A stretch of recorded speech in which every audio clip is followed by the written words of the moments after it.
think of science. Colorful, bubbling chemicals in a lab, crazy scientists in lab coats with unkempt hair. This perception created in our heads by popular media unintentionally defines science for us. Now, this year at Padawan 2015, we have tried to showcase science in all of its diverse forms and applications.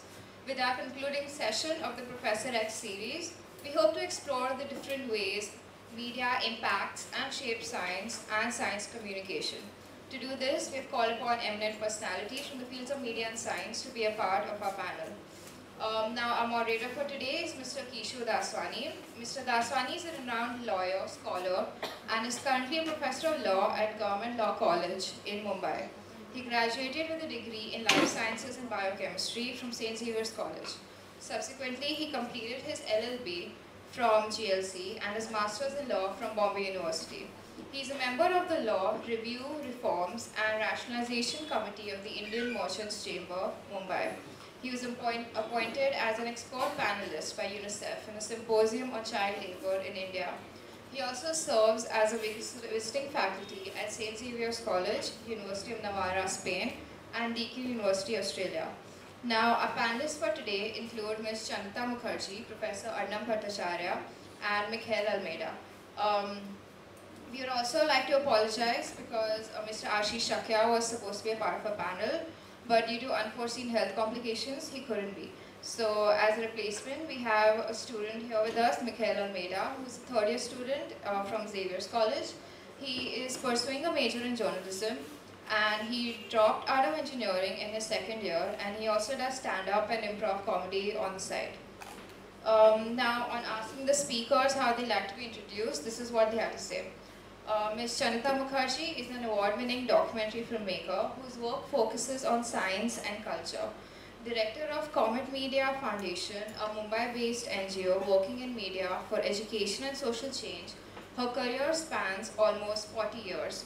Fascinated by the multiple forms of knowledge coexisting in Indian society, she works on documentary films that communicate ways of understanding the world meaningfully.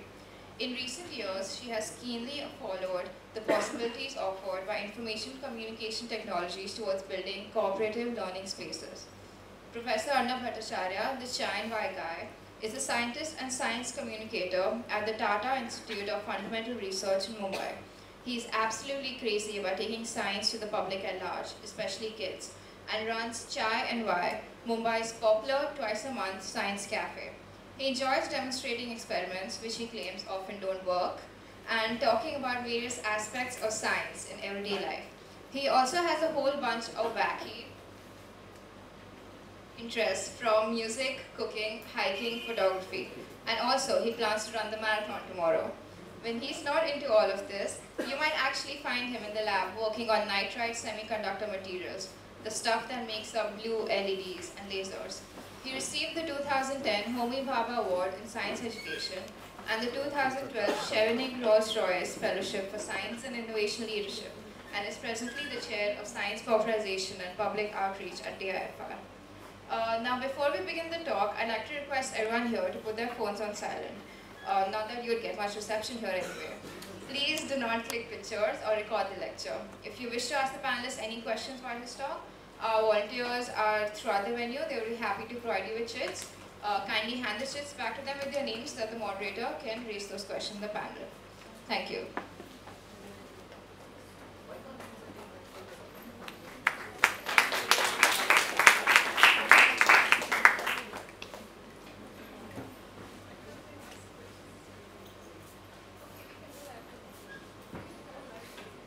Yeah, I think you just ask questions directly. And if you really feel that you need a selfie, go ahead, man. Okay, so the panelists have already told you that this is going to be an interactive session, right? So feel free to do what you want while this panel is going on. We will not be disturbed, all right? The panelists, okay. How many of you have heard of Lionel Messi? Cristiano Ronaldo, Vikram Sarabhai, SN Bose. Wow, the hands are going down. Homi Bhabha, the hands go up again. Now, you know, if I'm going to, I assume there are science students here and people from the science background. And you've heard of footballers and everybody puts their hands up. And when I ask you about scientists, There's kind of wishy-washy answer. What if I go to a football field where there are people playing football? I'm not talking of footballers, I'm talking of football field. And I give them name like Ramanujan or C.V. Raman. What will the response be? I mean, you think he knows the difference between Aryabhat and Alia Bhatt? The forum of today is essentially to see how we can popularize science, how we can bring science down to the common man, how we can communicate about science. You know, scientists have learned a lot of things. They know how to split the atom, they sent the man to the moon, they have, you know, got the entire recipe of how to create a human being. They've got the human DNA in our hands. But the public relations section of science is slightly lacking. And has science really, you know, got into bed nicely with journalism, wherein, you know, it's managed to communicate itself, it's managed to popularize itself, it's managed to reach out to the common man. And the first speaker here today, you know, which was described as a chai and wai guy, you know, he's going to tell you how to make science sexy.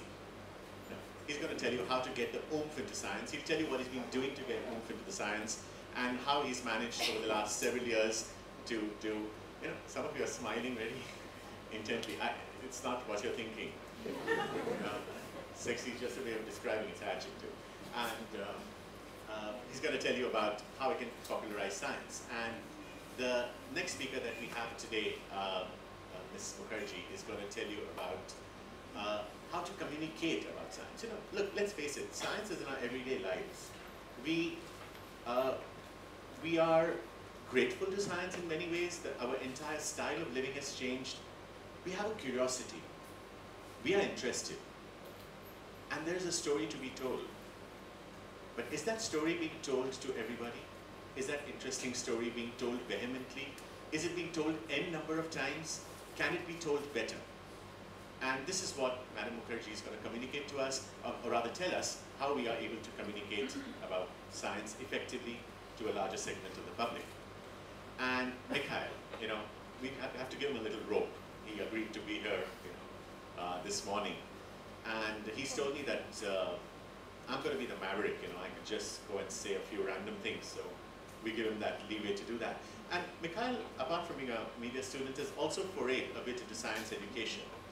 And, you know, probably I could ask him to open with telling us what drove him to science.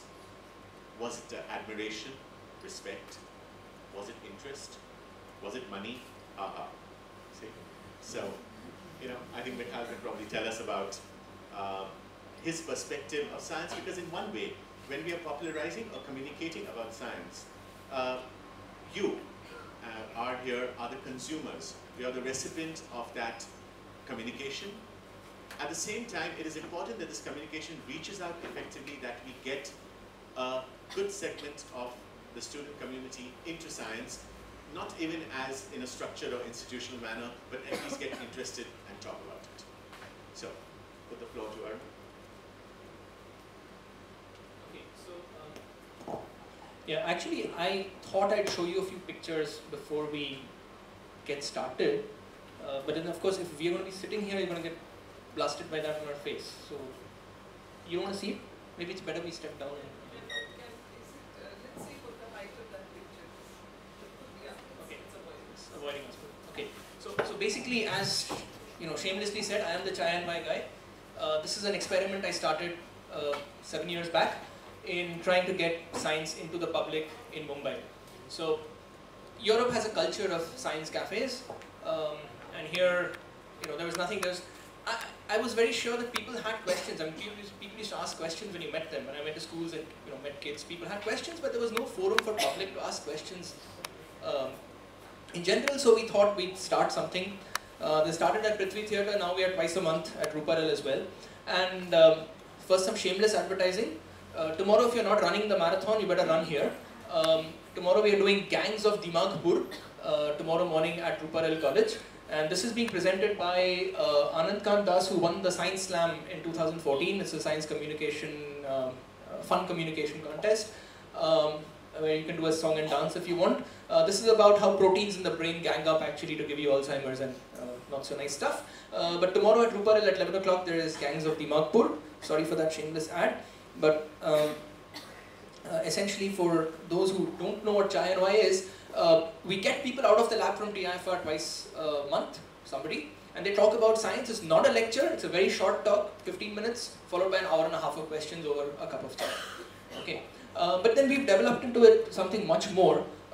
So there is, yeah, so we've actually, a lot of the stuff which we found has worked, where public has sort of, we got the response we wanted, we've translated that into Marathi and gone into rural Maharashtra. So that's one big difference from a regular science cafe. And a few things work. So things which work, if you want to get to public, are things in the news. I'll give you some examples of this. Things where we know that, you know, like black holes, public has questions on black holes. No matter what you go, you talk, people will ask you a question on black holes. Things which kids like, and then of course some experiments which are just wow. Which are just wow, and you know, even if you're not interested, you will look at it and say, wow, okay, what is that? And maybe it'll encourage me to learn a little bit more. One thing we found is titles are very important. You are trying to reach out to a public who has so many other things they can do. You've got to capture their attention and get them in somehow. Unless you get them in, they're not going to be able to, you know, listen or do one thing. So I think it is sometimes necessary to be, you can sometimes, you know, take a little bit of poetic license, and it may not be scientifically 100% accurate, but if it's interesting enough, people will look at it. So the topic in the news a few years back was the scam, the wireless scam. You heard the word 2G, 3G, etc., but they were always with a sentence which had scam in it. Right? I asked a few random people, and nobody had any idea what 2G and 3G were. How many of you know what 3G really means versus 4G or 2G? Right? So we had something which was called 2G, 3G, ye sab kya hai ji? Now if this was titled an introduction to wireless communication, nobody would have woken up on a Sunday for that. Right? Then sometime back, this song went viral which is called Why This Cola Very Deep. Remember? Okay. So at that time, I thought, well, this is a good thing to discuss the science of beverages. So we discussed the science of carbonated drinks. It was called Why This Cola Very Deep. Okay. So neutrinos went faster than light, and you know, something new broke the speed limit. So we just, you know, you need to be a little creative and be able to get. So science needs good copywriters essentially to get people in. That's the model. And I mean, you can see what we did was into this Kya Hai Ji business. We talked about spectrum occupancy or something, you know, which is, it was a proper scientific thing, but it had this hook to get people in.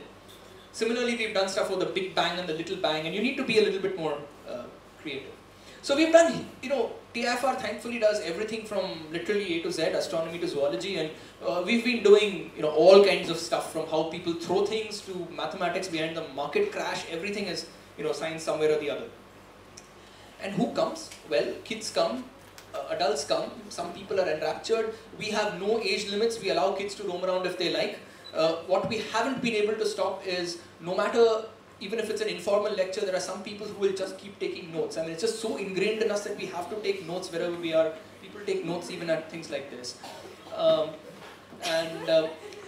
think we are probably the first institute who are on Facebook. I mean, long time back when Facebook started, the first thing we did was we went on Facebook, and we stopped making posters after a few months because we found more people actually came through our Facebook links, etc. It's gotten a little more difficult now. Facebook doesn't send it to everybody. They want money. They keep asking me every time that, you know, give so much money and then we'll send you a post out to so many more people. So even though we have a lot of people who like us, it's more than this now. But, it doesn't go out to everyone often.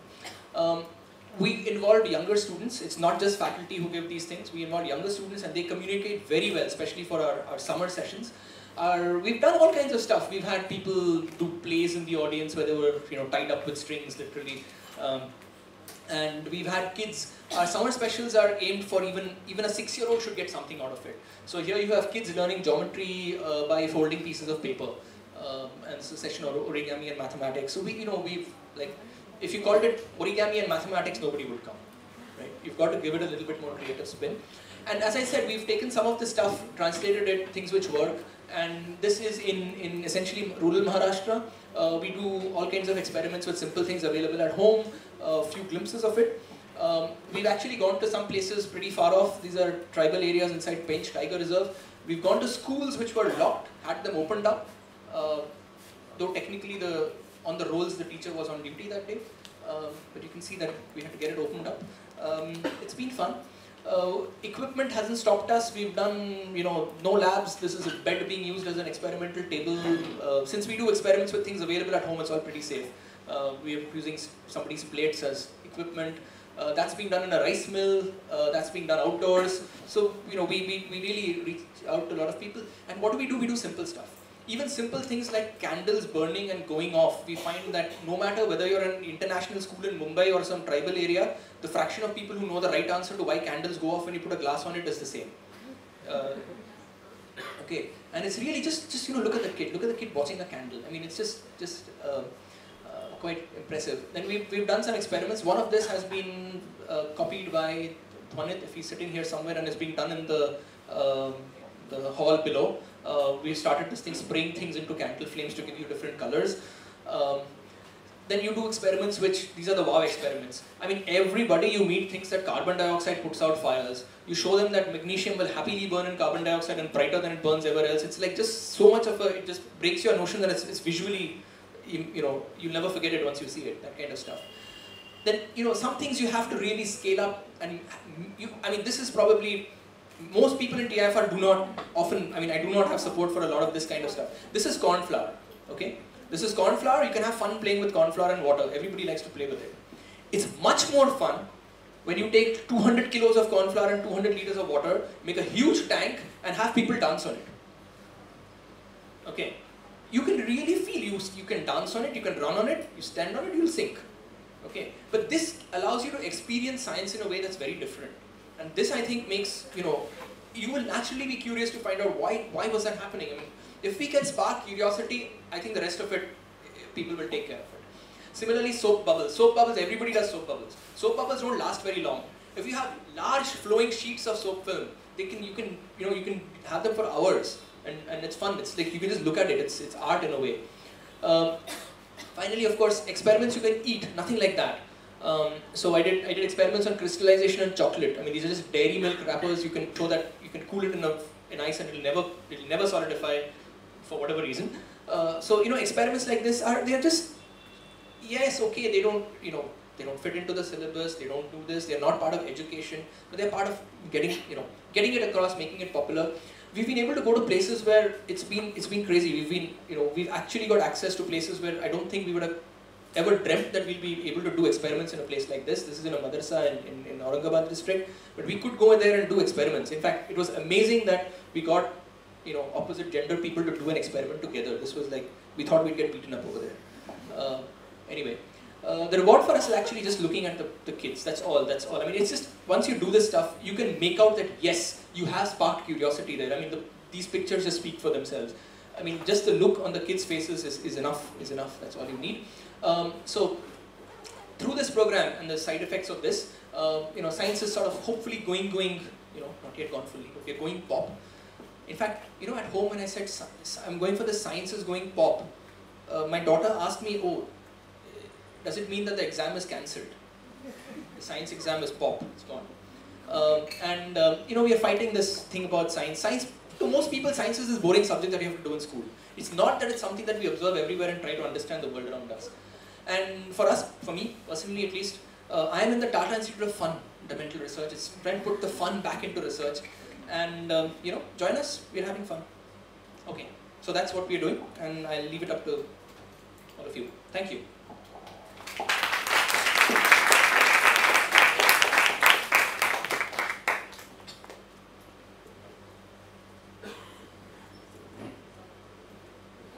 I'm not going to give you a complete talk.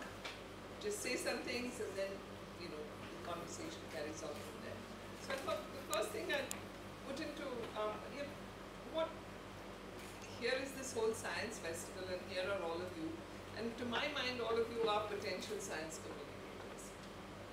And in this age, when everybody has access to media of some sort and can put out stuff, debate, argue, comment on other people and so on, this is actually the most fantastic era for would-be science communicators to realize themselves, okay?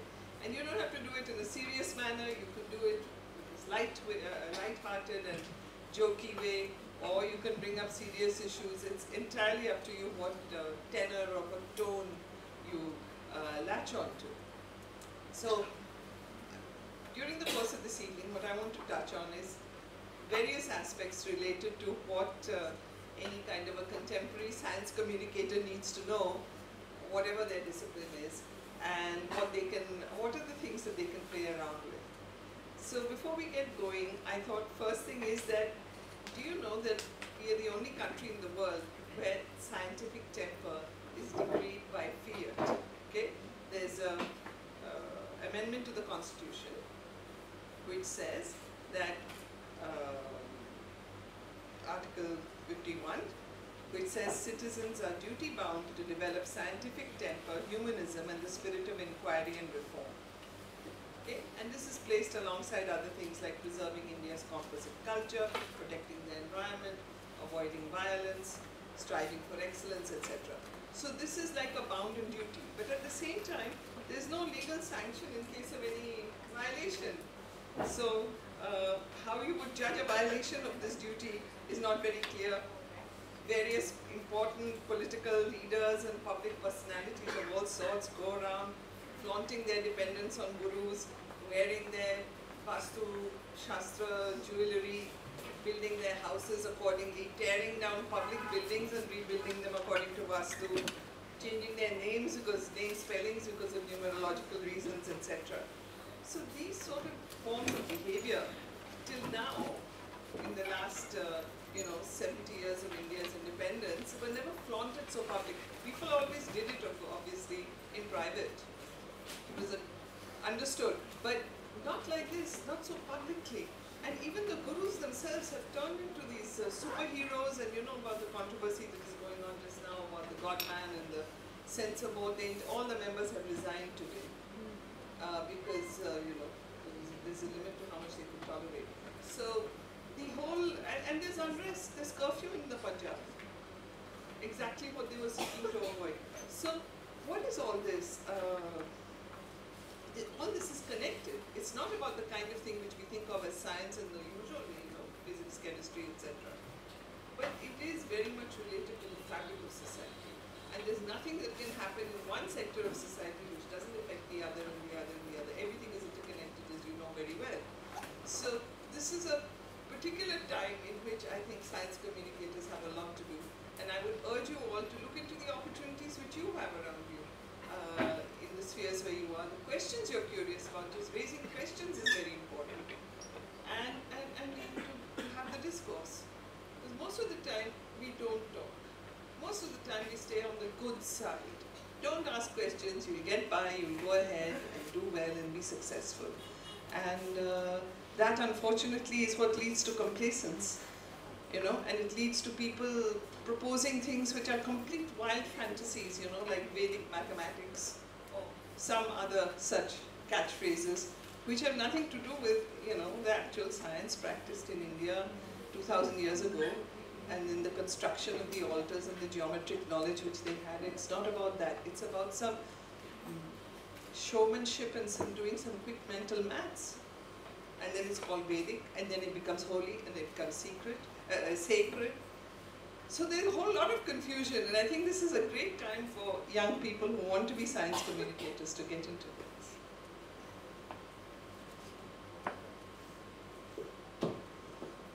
I was told that the theme for this panel discussion today is science goes pop. Science, a lot of people feel science needs to be more popular. And there are ways to do this. Mr. Arnab runs Chayan-Y, and he does his bit in doing that. What I would like to begin with is, does science really need to be more popular? I mean, we are a country that the stereotype of which is that you're a techie. You are a student who's told go into science all the time. And I was a student who went into science. I was. A question we need to address before making science popular, whether it needs to or no, is whether science can be popular yet. I went to an engineering college for 2 years, and not the best one by far, so maybe this is not the biggest source to find answers in. But India genuinely, or Indian colleges genuinely lack an environment to encourage and further scientific discourse and scientific temper. Scientific temper is in the Constitution. There are many things that are fighting to be in the Constitution right now. This is not, I think what Mr. Arnab rightly said is, science is popular. Science is popular. It just has a bad PR image. That is all that is wrong with science. Because if you think about it, has anyone watched Cosmos, the Space-Time Odyssey over here? A few people have. It's widely credited for bringing science to the masses and popularizing science. If you look into it, the only reason that became so widely popular is because Neil Tyson brought it to you. Whereas, like, he literally brought it down. He met you halfway in where you could access science and where it could be popular and things like that. The gatekeepers to science in this country, however, have an image of being very snooty, very elitist in scientific circles and things like that. So, before addressing a question if science goes pop, how do you make it popular? Is it really ready to be popular yet? Is the question. Because it's going popular in the US. I mean, I've stats here on anyone's heard of Crazy Russian Hacker on YouTube? The guy, he has 3.7 million subscribers and 491 million views on his videos, and he deals with everyday stuff on how science can be used in everyday life. Vsauce, on the other hand, has 700 plus million views, 8 million subscribers. So, like, science is quite popular, to be honest. You can't debate, and you can't possibly say science is not popular. There are Twitter accounts that deal only with science, that put out only facts from science, and those are the most popular accounts. There was a movie, Hillary Clinton came down a few years ago in 2009, and she sat on a panel with Amir Khan to discuss technical education. Why? Because Amir Khan was in Three Idiots. That is the only... What else is Amir Khan is a college dropout, doesn't have a degree. What is he going to debate on technical education? He just did a movie, which is, to be honest, I went to engineering college. That's quite a lot of fantasy. Quite a lot of fantasy in that movie. There are 5,600 plus engineering colleges in India, yet you will only hear about reforms to the IITs and to upper NITs and things like that. So, my question to this panel and for this discussion is, does science need to be more popular, A? And if it's more popular, if it's not as popular as one might think, is it so much because of the market reach of science, or is it because of the gatekeepers to science not being the ideal people to bring to the market?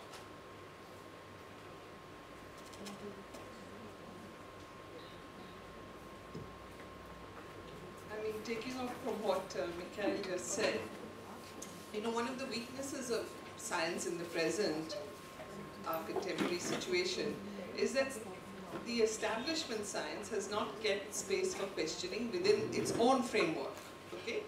There's no room for dialogue and discussion, and, you know, those who are not scientists are not qualified to comment, so they are out of the discussion. So as a result of this kind of isolation, it's also become neglected to look at the forces which are behind its own development critically.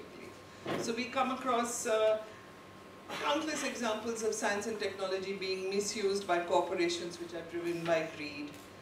These moves are openly supported by state and central government agencies who don't care about the poorest sections of the people. So you have people driven out of forests, forests felled, the ground below the trees is gouged out, and it's all justified in the name of, you know, progress and development and GNP and so on. So commonly, you know, the scientists and technologists who work in such establishments just shrug and say that, well, we don't know, we don't ask questions about how it's applied, it's just a job for me, I have to support my family, etc., etc. So strangely, this kind of a value-neutral view of technology and its applications is a kind of a cover which individuals retreat to. And it really shows a kind of complete loss of idealism or discrimination or questioning. So therefore, I'd be, you know, I'd urge all you people who are not yet committed into some path of paying back loans for your houses and cars and so on, to start questioning all this, because, you know, science is, any kind of technology or scientific work is not without its social implications. Thank you, ma'am. You know, you mentioned about Article 51, fundamental duties in the Constitution. You know, when this amendment was proposed, I can just add a constitutional amendment that carried approximately 6 subparts to Article 51, including respect for the national flag, including protection of environment, a variety of duties. The opposition, the leader of the opposition asked, says, are these duties enforceable? So the ruling party said no. In 15 minutes, that amendment was approved. See, so a constitutional amendment was approved merely because it was not enforceable. Now, putting that behind, I'd like to probably go to Arnab on this one. You did mention something about the fun things you do, magnesium burning in carbon dioxide and origami and mathematics, any of these exciting titles. Do you sometimes face a little bit of opposition from persons who have a Puritan approach to science, and science should be accepted qua science because science itself is good? Like Mikhail said, science doesn't need to be popularized because science is exciting in itself. So when you are doing the fun in science, do you ever get somebody saying that you're making fun of science? And the fact that you do, and we can see it's very popular, can you tell us a little bit more about the impact you're having and why should you want to do this? Okay, I'll take the why later. But just, yes, I mean, much of Indian science is actually state supported, government labs and universities, everything. And a lot of it is extremely ivory tower, and it's extremely, we know what is right, we know the way to do it, and I mean, even within the institute I am in, which is actually probably one of the better places where questioning is encouraged, there are still enough people who sort of say that, this is all very serious stuff, you can't make fun of it, you can't take it lightly like this, basically, look, if these guys can't understand differential equations, they don't need to bother about, knowing what we are doing, right? So if that's the attitude you take, I think that's... Later on, it's the same guys who complain that, no students are taking science anymore. It's obvious. I mean, you've not made any effort to tell them that what you're doing is, potentially interesting. So why should they? This is one. The other question about why, I mean, there are two things. I mean, one related to is, I mean, after all, I'm spending your money, I'm spending public money. You have a bloody right to ask what am I doing with it, right? So there is a need for me to be able to say that this is what we are doing with public money, and there's accountability. But more than that, I mean, that's the legal probably aspect. But more than that, I think the world we live in today, there is hardly anything you do where science doesn't affect you. For example, you would like to know whether it is good to put a, what's it called, those mobile phone masts on top of your building, right? That's a topic of debate. Should we put mobile towers on top of residential colonies, etc. Well, the problem is, if you want to have a discussion on this in the media or in public, you need to be able to form some kind of judgments based on evidence, based on reason, based on, questioning things. Society doesn't even, have the sort of ability to make this kind of we don't do this discussion. I mean, yes, of course, there is going to be, people will not think, there'll be something, oh, there's radiation coming from the tower.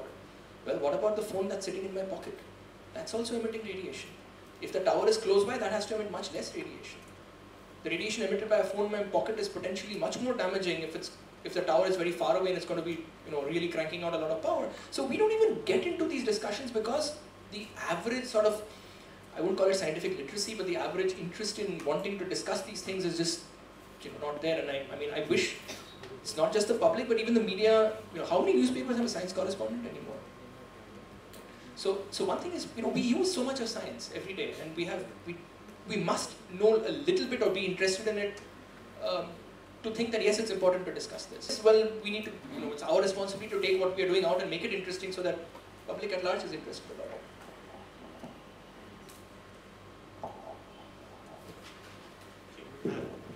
You did mention about communicating of scientific ideas and discoveries, and also, a lot of us here have seen that how certain historical events have been slightly doctored.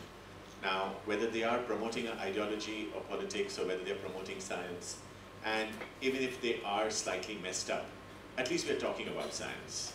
So, and the other thing is, we pretty much believe what we read in newspapers and textbooks. I mean, that's how we are as a culture, as a society.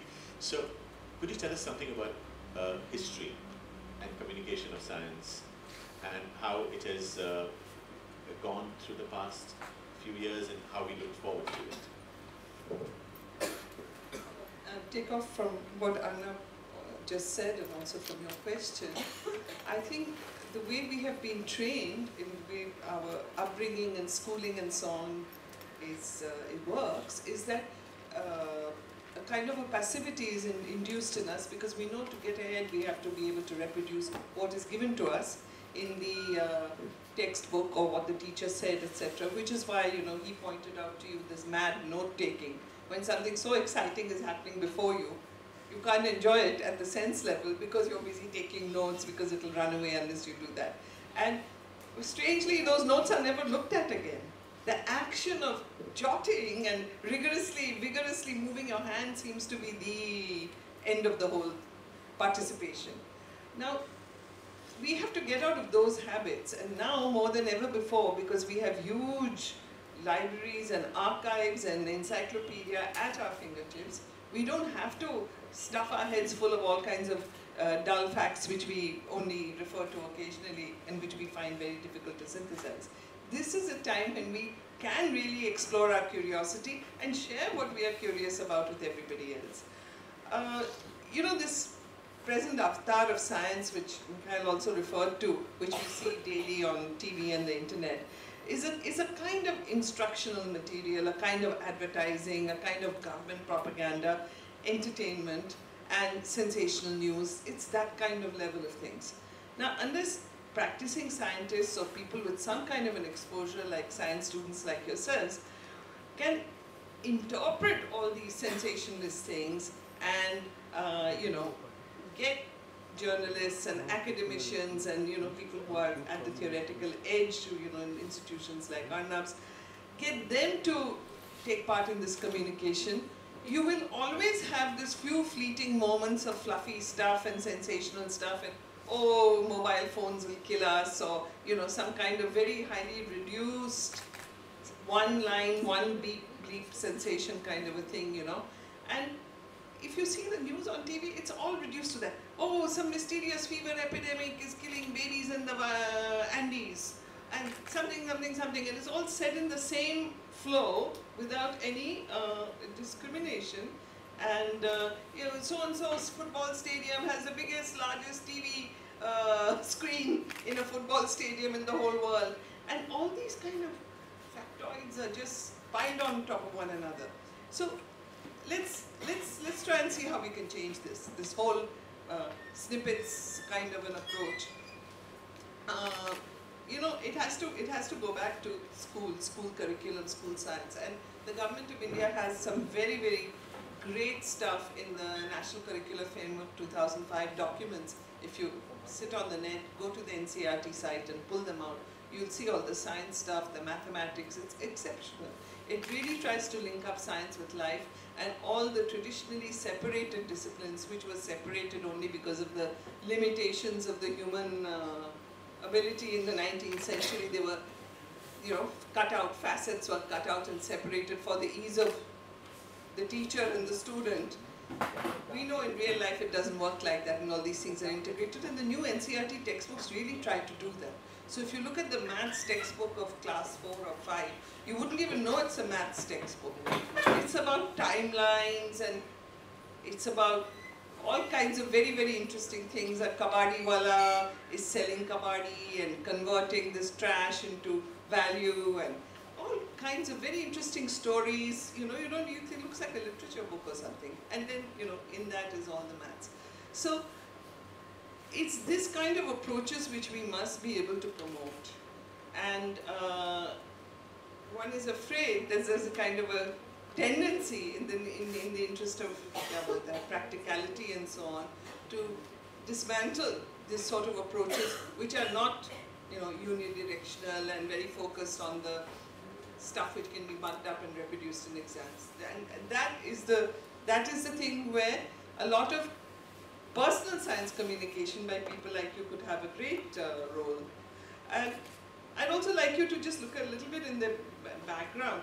you know, historians of science in the West, they've looked at relationship and communication amongst practicing scientists at different points in time, and they've asked questions like how did the dynamics of all this lead to synthesis. Now there's one story which all of you must be knowing, which is, you know, while Britain colonized and took over the economies of various nations all over the world in the 19th century, an influential group of mid-19th century British scientists, which is Darwin, Faraday, Brunel, William Thomson, who later became Lord Kelvin, Maxwell and others, singly and together in communication with each other or fighting jealously against each other, but in some way all of them came together and they shaped their times with complex experiments, ambitious building projects, you know, huge bridges, railways, ships, laying underwater cable, telegraph cable under the Atlantic, across the Atlantic, all kinds of things. And there was theory making and there was practical achievement. And the whole public was following all this, you know. Suddenly they saw power at the flick of a switch, wow. These were all like first time things. And they charged up their society, they charged up the world, and everybody was following what they were doing with rapt attention. Now, today we could do something like this. We could do something like this because we are in a situation of crisis. There's a tremendous global climate change going to happen, which is going to turn everything upside down. Energy crisis, food crisis, water crisis, all kinds of things are looming on our horizon. And if there was a whole lot of talking about it in society and a whole lot of sharing about it and criticism about it, then we wouldn't be leaving it to all the Ambanis and the Adanis and the policy makers in Shastri Bhavan to kind of decide all these things for us. It would be all of us would be talking. So that is what one is looking forward to. Thank you, ma'am. Mikhail, you said this hoity-toity community of scientists is keeping you out of the real knowledge of science, and they're not allowing you to participate nor communicating information to you. Is that what you said? Sorry, let's check. Yeah, partially, yeah. You know, pretty much, and historically as well, you know, the Freemasons pretty much controlled a large amount of information that was available. They were a closed society, even in the West. Now, in your experience, I mean, today, are you, do you have access to more information, more knowledge than before? Are you able to find science to be more friendly? In your experience as a student, do you find that your teachers or the books or the mechanisms available to you are more geared towards getting students interested in science? You know, pretty much, you ask a large number of kids today and they say they want to do an MBA in finance. You know, maybe 20 years ago, engineering or medicine was the key driver that most people would want to go for. So this change has happened. You've had a little bit of experience in both. Do you think, or there's a change, or is rote learning still the current mode of education in the scientific field? There is both a change and the old practices still exist. So what has changed in the last 20-30 years is that the internet has come about and is a big part of most people's lives now. For example, a person of my age will very rarely watch a TV show that is broadcast on the television as opposed to downloading it illegally and watching it later off the internet. That's the truth. So the internet has done so much, and it's such a personal relationship with the internet. Sorry, it's such a personal relationship with the internet, which does bring down the barriers to science, because you no longer have to go to a person and face his judgment or do it in front of a class and things like that. So in a person's personal capacity, yes, it has increased. But in classrooms, not so much yet. The focus is still on getting marks, on just rote learning basically. So in my experience, I'll tell you my experience. I went to Wilson's for junior science, and there is no attendance in Wilson's. None whatsoever. I attended 2% of my 12th standard lectures in the 12th board exams, and I got through. And I didn't like biology, so I didn't take biology, and I took electronics. Now luckily, fortunately or unfortunately, my professor turned out to be very corrupt, and he gave everyone a 90 or nothing, with no teaching whatsoever, with none. And if you genuinely went and asked him, like I was very, very interested in building a remote controlled car, his attitude would be, why are you asking this? Why don't you go and study your theorems? You come for the exam, and things like that. So later I went to engineering college, it's the same thing. In engineering college it was more of, we don't have funds and therefore your question cannot be sufficiently answered and things like that. So in the classroom, no. But in the classroom, no. On the internet, yes. And in the larger public understanding of science, I would say it's increased very marginally, because science is the central theme of a lot of what my generation consumes now. So the most popular sitcom on television right now by earnings is The Big Bang Theory, centered around science and things like that, which should drive people's interest towards the Heisenberg and Schrodinger and things like that. But what it's done is that it's reduced Schrodinger and Heisenberg to t-shirt memes and things like that. It really has. It's reinforced the stereotype that a person, if you wish to pursue science, or a person in science, is a nerdy, scrawny person who cannot fit into society, who cannot get a lot of things that people desire, which there's nothing wrong in. There's nothing wrong in wanting to be accepted by society, but it reinforces the stereotype that if you're a successful science person in academia and things like that, you have to be a certain way, which a lot of people don't identify with. So it's a mix of both. Largely thanks to the internet, your understanding, your personal understanding, your personal aversion to science has decreased and your understanding has increased, but not so much in the classrooms yet. Well, I'm sure a lot of us here had good experiences, you know, with teachers and in classrooms. I mean, I just remembered something, you know, it was in fact several years ago, right in this classroom. My teacher was teaching me the lanthanides table, you know, the periodic table, the lanthanides. Anyone knows the lanthanide elements? Yes. Certain praiseworthy nudist prime ministers sample European garbage tidbits. Disgusting, erotic, horrible cowboys. Why be lusty? You know, I still remember that line, and the beginning of each one, certain Cerium, and the last one, why be European, why be lusty? LU was, you know, now, so, and the teacher who taught me, Professor Melky Alvarez, this room is named after him. You know, it's, you know, when you were telling me about the teachers, I just kind of remembered. So, those who are trying to learn the lanthanide table, you know, just remember this, yeah? The reason remember, certain praiseworthy nudist prime ministers sample European garbage tidbits. Disgusting, erotic, horrible cowboys, why be lusty? Yeah, very well. So they can be fun in learning, I guess. Okay, now I'm going to throw this open to the audience for questions. Would you like to ask generally or pick a panelist? Yes. I'd just like to make one comment here, Can the we have observation that we have. circulating mic?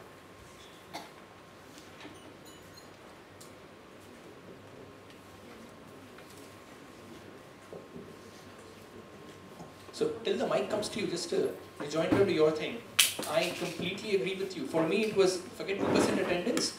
I had it very easy in junior college. For 53 working days, the teachers went on strike. So after that, I almost forgot that you had to go to college.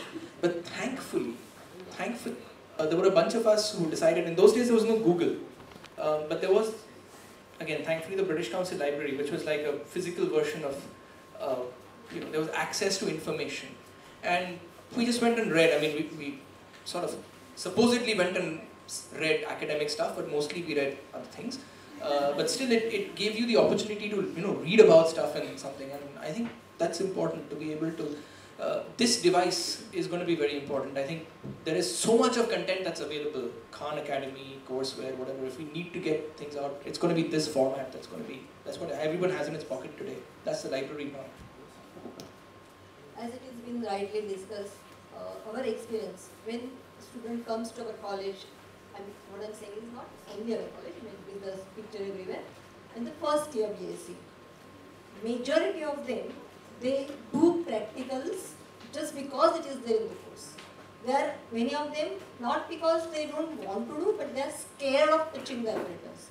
And all this, I think, is because of the way the things have been handled right from school days and all.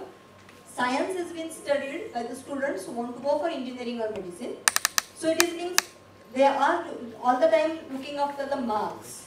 They want to get admissions. So it's not done the way that it will take longer time maybe, or that they are not given time to enjoy it. They are only mugging up the stuff just to produce that by in the exams to get the marks. This is not the fault of the students. This is our system that is making them. What I observed is that like when I am teaching science, physics for art students, they are more free because maybe they are now learning physics just to enjoy it. They are asking questions, their curiosity is there. It's not that our science students are not that clever, they are.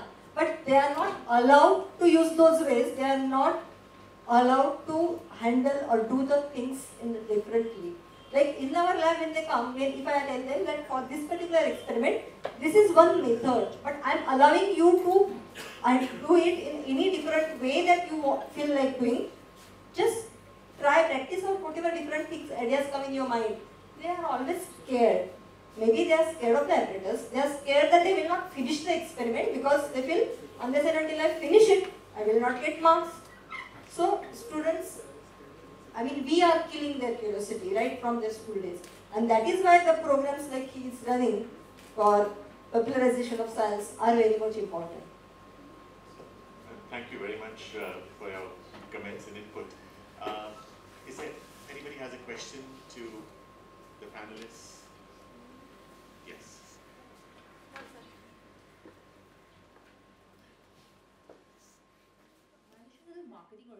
Based on Idea Internet Network is literally based on educating yourself through a phone. So you don't have to be a non-conformist. You can very well be in the system of the Literally mind altering.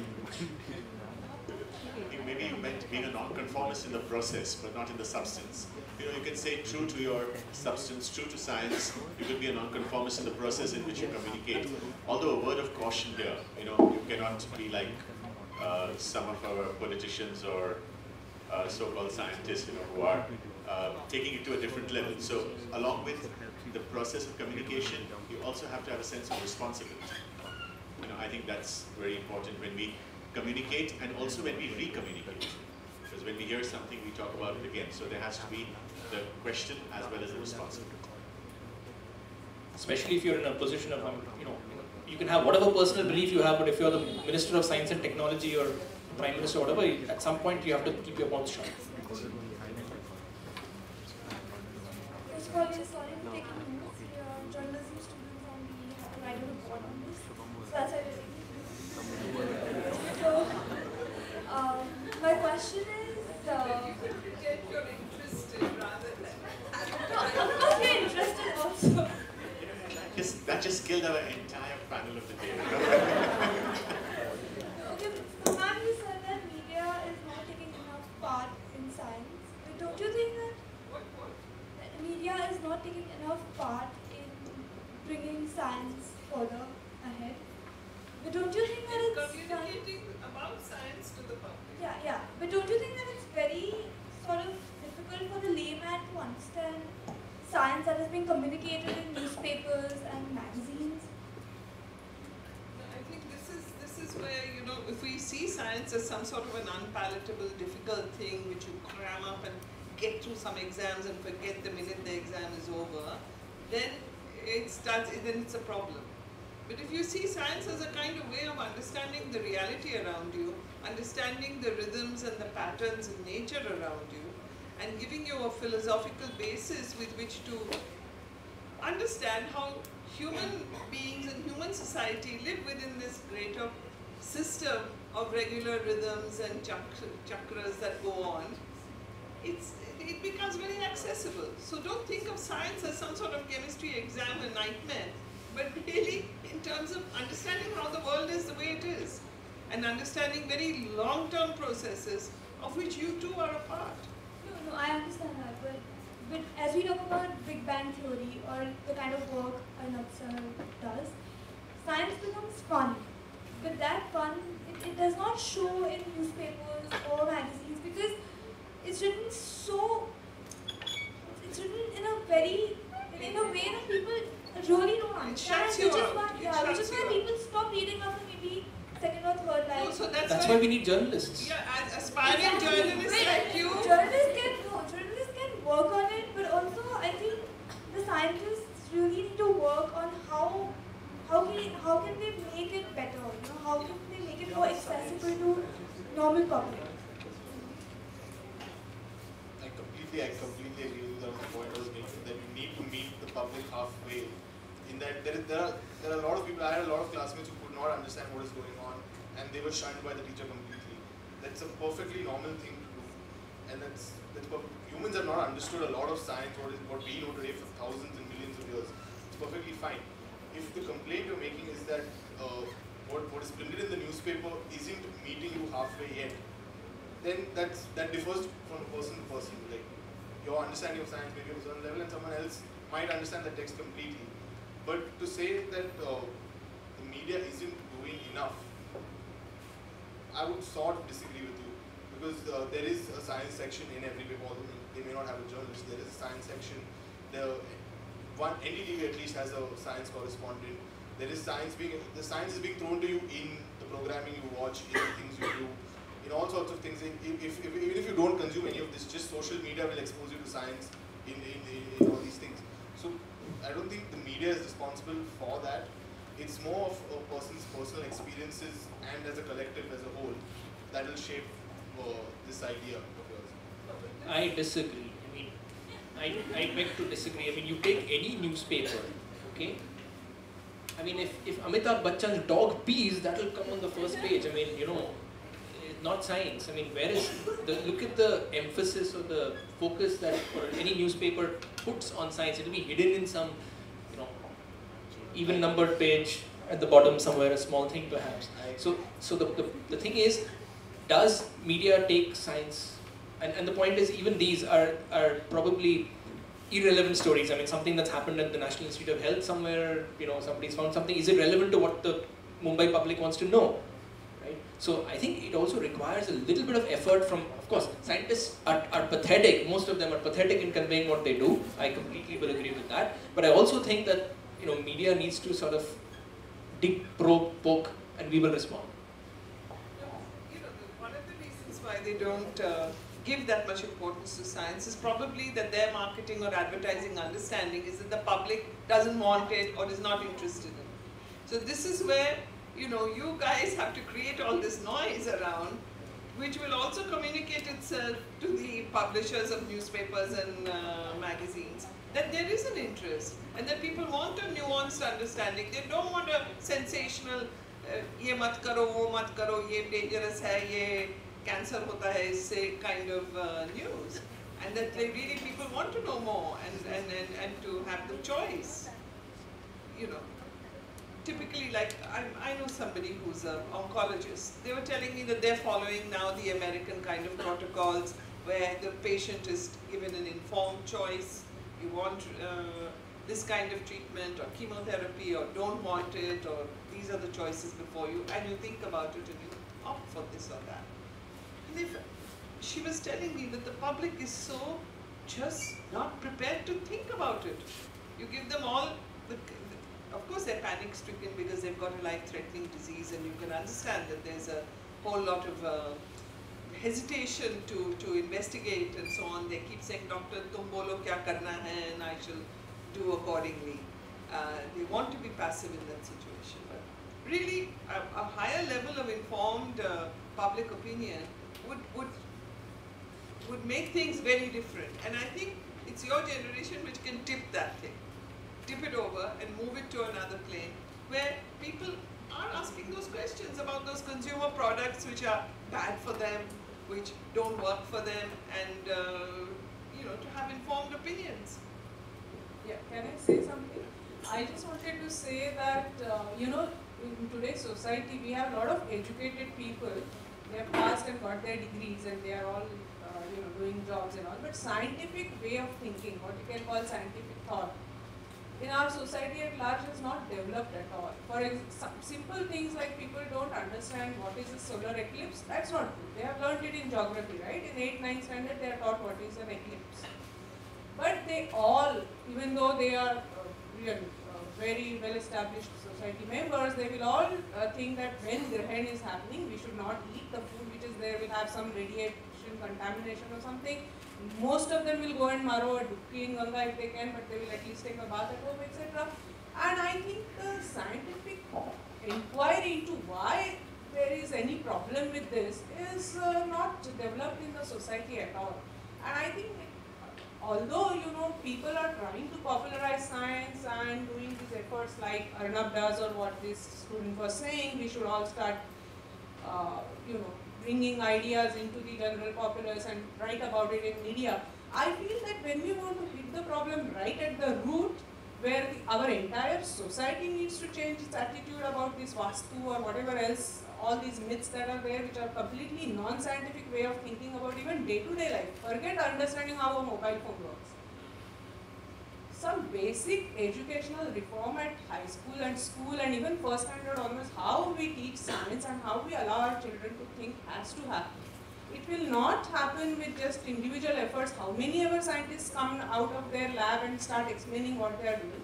That is not going to change the mental setup of people who are, forget about uneducated people. They don't even know that one can question any of these. But even very highly educated people do not question this. Very highly educated people come and tell me, कि तिरुपति में गए थे, वो बहुत बड़ा queue था, then we paid 3,000 rupees to go into VIP queue so that we got a good darshan. Now, what is to be gained by having that good darshan? They don't know, and they have done PhDs in science. Believe me, there are people like this. So, scientific thought does not necessarily come with education. In fact, these days people say that education is the key to improving our society, but education done in the proper way. So, I think educational reform is really the basic key to solving everything. That's what I believe. I just want to make a comment on what you said. Can I say something? Apart from science, we got this huge thing of faith and religion in society. And that needs to be attempted. And astronomy is a science. But what do you do with astrology? You see, India was one of the forefront in astronomy, but over the years, astrology has overshadowed astronomy. So at some point in time, we cannot even ignore this entire faith and religious belief that is there. It's there. We can't wish it away. So I think we have to just... We can educate people and get it away. I mean, that's what I'm saying. We can't wish it away means what? We have to wish it away. What? The whole astrology has to be thrown out of the window by explaining, and that is why we need to do it at the very young age of children, so that they start questioning the very basic faiths of this astrology. I can see the panelists ready to go on this one. All of I mean, I'll shut up because if this is something which I can go on for an hour. I mean, so, no, I completely. The problem is this. The problem is, I mean, how do you get it? It has to be in that second standard book where they learn about that ball and sun and shadow and something that, by the way, when eclipses happen, it's perfectly fine to eat and drink and dance and whatever you want, right? And, but the issue is, the issue is much more complex because you have potential role models in society, prime ministers and whatever else and something, and powers that be talking about putting astrology back into the, Yeah. That is my point exactly. Funded by government. So what are you going to do? Master's degree in astrology is very far. Prime Minister comes out and says something in Hindu mythology, which we have acknowledged is mythology, was plastic surgery happened in India. It's saying it's mythology. Animals to man transplant. I doubt it. Like, no one's ever even questioned if the blood group matched. Like, forget if it is if the blood group matched, no one's questioning. So it's a much deeper problem. The scary part is a lot of people believe it to be true. No, actually, for me, the scary part is what she pointed out. It's not the uneducated and illiterate people who are this. I mean, look at a matrimonial ad in the paper. I mean, it's ridiculous, right? You're saying the guy is a PhD, is looking for somebody with a PhD or whatever equivalent degree, but they want XYZ to match, right? Yeah. I mean, when they say that the moon is moving from this Rashi to that Rashi, you know that moon is just bound to just go around the earth and it is going to know. But Rashi is in charge of this festival, right?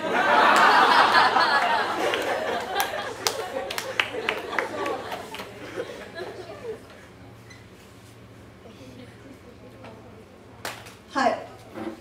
Two questions. So, firstly, I would ask something that my colleague asked. Chandrika ma'am, you said that the news today is mostly it's sensational, but I think that is about the only reason why the common people would buy it. If it's not alarmist or sensational in nature, I don't think anybody is going to buy a very scientific news unless people whose interests are aligned in it, etc. For example, if I'm reading about the Ebola today, it's because of the amount of people it has affected. Reading The about? Ebola today. Ebola ठीक है. So that is because it has affected these millions of people, etc. But you know, something that is very minute in some corner of the world, I don't think the layman would like really read about it. How do you think we can package the news so that it would actually go out to everybody? My solution would be something else. Would be to encourage the building up of critical thinking, of critical outlook, what she was talking about. Once that happens, then the connections between things start being apparent to everybody. So then you don't need a headline and a screaming sensation.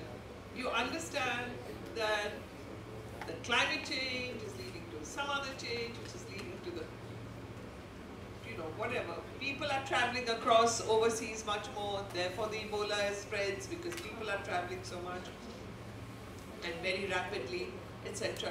You know, you have to, if you give people the means with which to look at any phenomenon in a more critical and a more connected way, then everything changes. Then you don't have to have all those, it's only those who exploit your feelings who reduce things to black and white and to, you know, one-line slogans. Whether they're exploiting your feelings to make us buy something or follow some political argument of theirs and support them, whatever it is, every time something comes with these one-liner kind of, you know, black and white, stark contrast, you should be suspicious. And you should train everybody else to be suspicious and to ask questions. Yeah, and my other question is that I'm a non-scientific person. I've studied science till say 10th standard.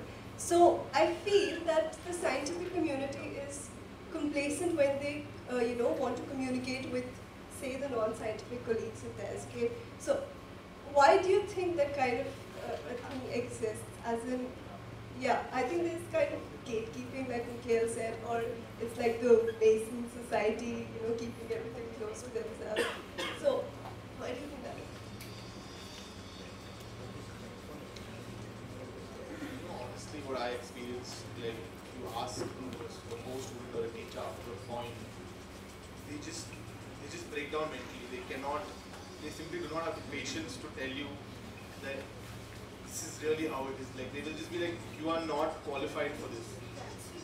You are not. This is like a select territory that you are not allowed to enter. So how, if one knew how to get over that, I would buy that book and give it to my professor immediately.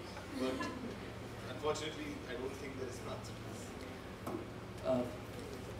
So actually, coming to your earlier question about, you know, see, my point is, I find that you can take, I mean, maybe not all, but many stories which are there, you could probably, not in all cases, but at least in some cases, put a little scientific twist to it to get science in. I'm always looking out for this little hook that I can use. I mean, if page 3 is discussing the different dresses that whoever, Deepika and Karina and whoever are wearing, right?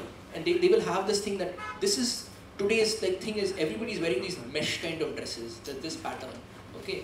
Now, to me, I look at it and say, wow, this is a good example of, to see if I can talk about, you know, patterns and tiling and tessellation and, you know, what kind of tiles. Some of those patterns we have in Indian fabrics are fantastic, right? You can, it's like a link to get into something, but unfortunately we just stop at putting those pictures and that's about it. Okay, so it is, I think also, you could find science if you wanted to. The other part is, unfortunately, much of the science communication that happens in India, especially, I mean, these are my personal feelings, statements and not associated with my employer, look at the way nuclear power, the Department of Atomic Energy, I mean, they basically will decide, act, and then defend. It's not that they will debate, discuss, have consensus, look at everything. You know, it's like, I am telling you this is good for you. That's the outreach. The outreach is, you know, no, nuclear power is good for you, don't ask questions, this is what it is, this is what it's supposed to be. That's the style in which people operate. So, and this is the office of the, you know, their outreach and science communication. This is what they believe science communication is. If propaganda is what it's going to be, it's obviously going to be, you know, one-sided and sort of not open to debate. There's a point I was also trying to make earlier. You said, somebody pointed out that you have to reach halfway. You know, there's like stock market for dummies and there's science for dummies. But you want to understand the stock market better, you've got to build up to a certain level. So, you know, you just cannot blame the scientific community that they're not packaging it well enough for you. I think if you want to understand science, the common man also has to make the effort to come up to a certain level to be able to get the whole fruit of understanding science. I think that halfway line is important, because I cannot go to a financial expert and tell him, teach me how to make money on the stock market.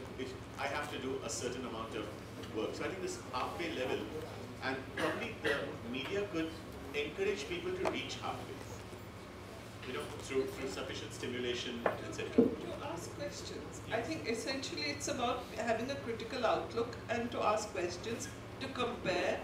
जिसको हिंदी में बोलते हैं अंदाज लगाना, to make educated and informed guesses and to compare quantities and to understand.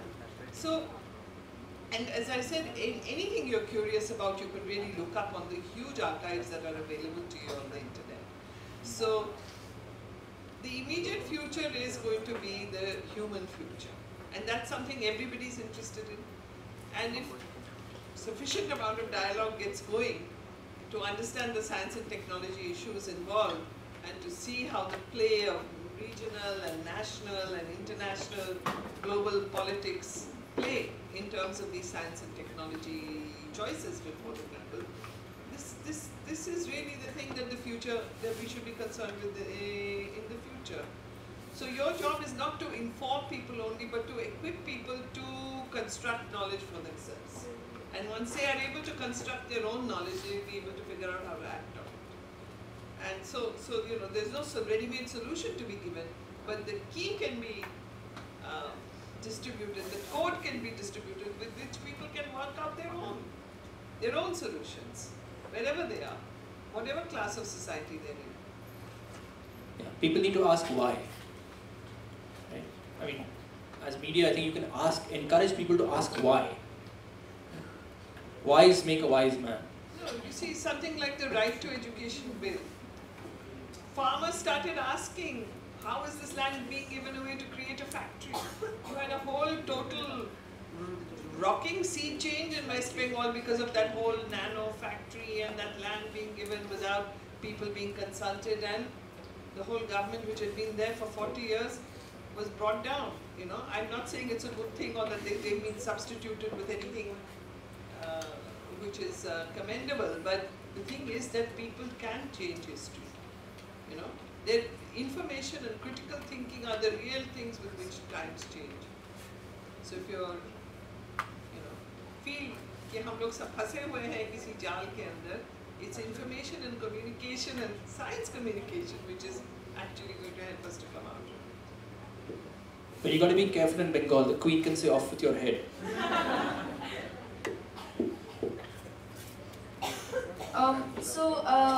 This would be a question regarding the marketing image of science. All of you have been collectively praising the internet, but I feel that we have faced a barrage of media in the recent times, and with the attention span decreasing, at least seemingly, popular science is reduced to a religious cult of internet science, laced with mostly falsified facts supported by these vague statistics that could be 50% true.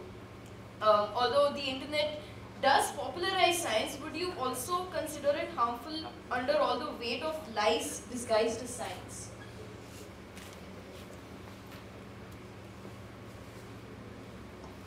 So, I mean, so the thing is, you know, you have an open forum where anybody can put up anything, right? Clearly, one of the problems is there is a lot of trash on the internet. There's a lot of trash, including in the name of science. I mean, there's a lot of, and unfortunately, what I notice, especially when I go to schools, is kids will tell you, but I saw it on the internet, so you know, so it must be true, right? Now, where did you see it? I mean, was it a sort of verifiable source or something? What I think we are still, you know, it's kind of the internet is growing. Eventually, there will be. It's like Wikipedia. You can't put up an article there which is complete garbage. You can probably put it up, but within a week or so, somebody will, you know, it'll get cleaned out. So I think this sort of overall, you know, there is no single policeman who's going to ensure that the stuff is going to be verifiable, the correct and whatever else.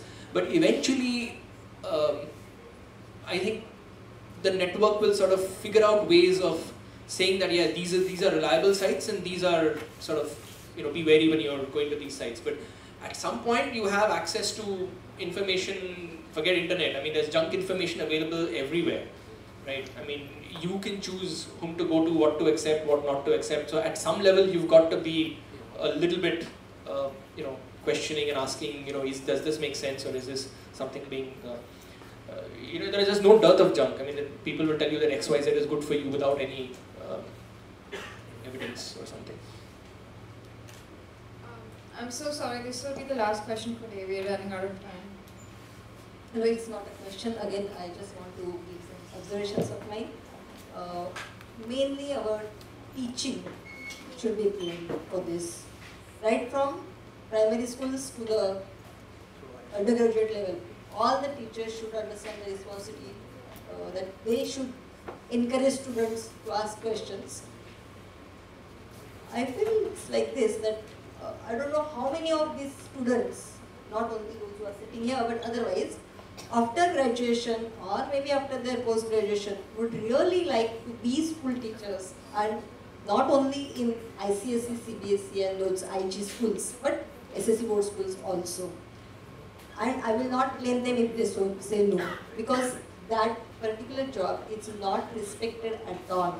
My own example, I am there on the committee of one school for maybe more than 10 years. And sometime like that asked me if I would like to join their school because they are really looking for science teachers. They don't find science teachers very easily. And I thought to myself that if I have to give up this job and join there, how much am I going to get there? The salary the school teachers are paid, it's nothing. The amount of work they have to do, apart from teaching in the school, about many other kinds of jobs they have to do, that's too much. And so, those who graduate with much lower percentage only go into the schools as teachers. We can't expect much from them when they are teaching. And because of that, students who pass out from there, we can't expect much from them when they come to us. Now with the new, I don't know whether Ms. Smriti Irani is going to change that, but with the new policy that up to 8th standard all the students will be pushed further. At 10th standard the marks of maximum marks where they have got in 5 subjects out of whatever 8 they study only will be counted for their percentage for their further admissions. In many schools, in many junior colleges, I know that students have not even done a single experiment in the lab. Practical exams are conducted by telling them at the last minute, this is your experiment that you will be doing tomorrow, come today, see the lab, see the apparatus, tomorrow you go and perform that experiment. What kind of education are we giving to them, and what more can we expect them when the age where they actually had their curiosity and they should be given more maximum opportunity to learn through asking, that age has gone already. So I think our full education policy is to be blamed. Maybe we'll comment on that a bit, and also we got about 4 more minutes. So could I ask each of the panelists to do a 1-minute closing remark? I have a kid who is in an SSC school, and I exactly know what you're saying, but it's reality, I agree. And it's not easy. The problem is numbers. The problem is the numbers we face are just so large. In fact, schools in Mumbai are fantastic. I mean, if you look at schools in Ratnagiri and other places, it's even worse. So, yeah, I don't know the solution to that. I really don't know. My sum up is this. All these things might make it appear extremely dismal, right? I mean, the way astrology is happening and other things are happening, and the base level is so bad, etc.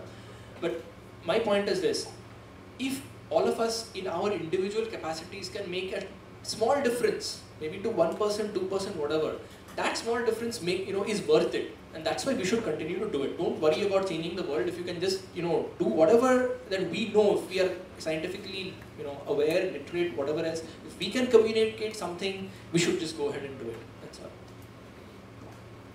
sum up, I would sum up with a lot of people felt that science and people need to meet halfway and things like that.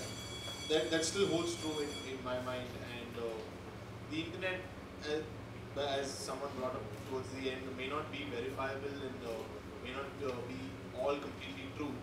But at the same time, it will tell you what is true if you look for it. So there are two sides to every coin, and if one is genuinely looking, one can genuinely find the right things.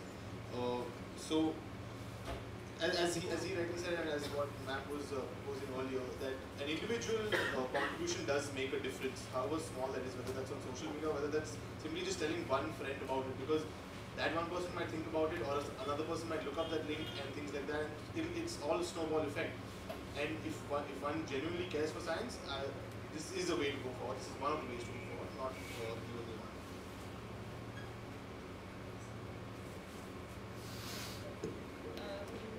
So, in conclusion, of all our ramblings and all our rantings about all the things which are wrong in the world, I think it seems that the future of science communication in India is activism on the part of everybody, whether it's happening, whether it's locally, or it's in the form of bigger mass movements, or whether it's activities supported by state-funded agencies.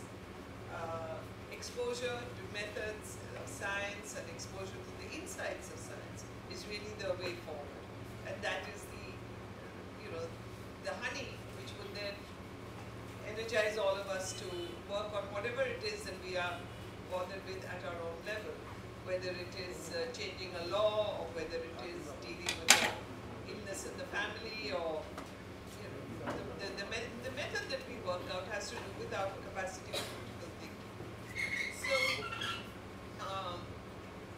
there is this constitutional obligation of the citizens to develop a scientific temper, and it was all in words and all a piece of paper all this time, and maybe the universal reach of the internet and the spread of smartphones holds a lot of promise for us.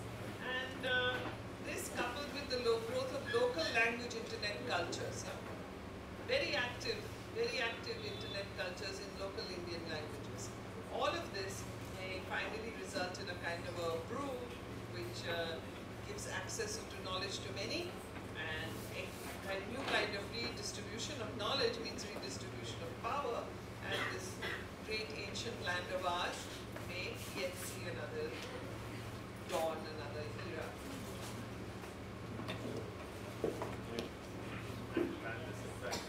The point made about change of law, I'm sure some of you are aware of the new bill in Parliament, the Bayh-Dole Act. It's based on the US Bayh-Dole Act, that even if you do research in a government-funded institution, you're probably aware of this, and you are able to patent that invention and exploit that invention, and if you don't, you'll still be eligible for 30% of the revenue. So there is a lot of change coming. But I think what all the panelists and what we do feel here is we need to change our scientific temperament. In fact, we just need to change our temperament. See, if we change our thinking, we'll change our emotion. If we change our emotion, we change our words. If we change our words, we'll change our action. So I think if we run through that process, I think we'll be able to really let science go pop, I guess. Yeah. This is the time you have applause.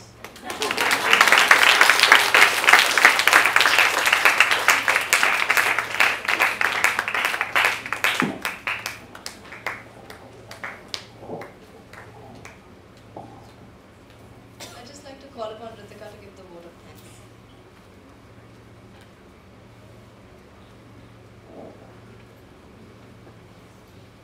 On behalf of the Professor X team, I would like to thank Mr. Arnab Bhattacharya,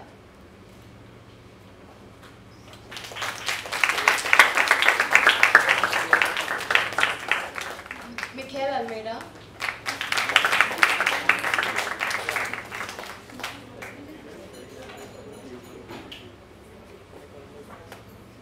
Ms. Chandita Mukherjee, and Mr. Kishu Daswani. Thank you so much for gracing this occasion and making it a success. So this was our last session of Professor X Paradigm 2015. When we actually thought of having a session, pop culture and media were the first things that were the first two words actually which came to our mind. because media obviously plays a huge role in making science, in reaching out to the audience and making science popular. And I think whatever we envisaged that this session would turn out to be, I think each and every points were addressed and the questions that were raised, and I believe my colleagues would agree to that this session was really enlightening, and also I'd like to say that science is something that touches each and every aspect of our life. So knowing about it and developing a scientific inquiry is each and every one of our prerogative, and we all must work towards it. And as future scientists and also journalism students who are sitting here, I feel that we can make a difference, as Chandrita ma'am said, and we should take a step towards it. Also, I would like to thank all the fellows, the organizers, all the other departments for helping us set up this event and making it a huge success. I would also like to thank the audience, the teachers and the students for attending all our lectures. Thank you so much. Good night. Can I just please say one last thing? Just as Arnab invited you all to come for chai and wine, I invite you all to come to Comet. So you could just look up cometmedia.org on the net and find the address. It's just walkable distance from here at Fountain. And come by, lots to see, lots to read and look around over there.